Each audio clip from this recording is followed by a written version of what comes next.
বন্ধু, ফার্স্ট পার্টে দেখেছেন আমি কি করে ফুচকাটা ভেজে নিয়েছি নুন দিয়ে।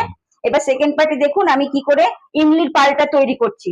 প্রথমে যে ভাজা মশলা দেখিয়েছি ফার্স্ট পার্টে, আমি সেই ভাজা মশলার হাফ চামচি মতন দিলাম, কালা নামক হাফ চামচি দিলাম, গন্ধরাজ লেবু একটা পুরো অর্ধেকটা কেটেছি আমি, সেইটা এর মধ্যে দিয়ে দেব, আর কিছুটা ধনে পাতা দিয়ে দেবো।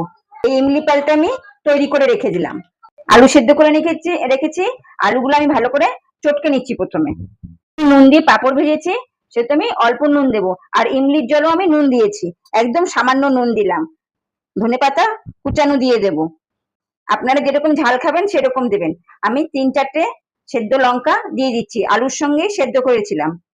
আর সেদ্ধ ছোলা দিয়ে দিচ্ছি, মশলা করে গুঁড়ো করে রেখেছিলাম সেইটা দিয়ে দিচ্ছি। এবার আমি আলু ভালো করে মেখে নিচ্ছি।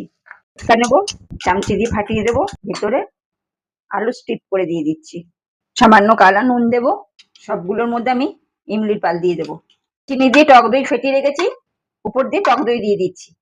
ছোলা সিদ্ধ দেবো, বন্ধু ঝুড়ি ভাজা দিয়ে দেবো। আমার তৈরি হয়ে গেল পকেট দই ফুচকা রেডি।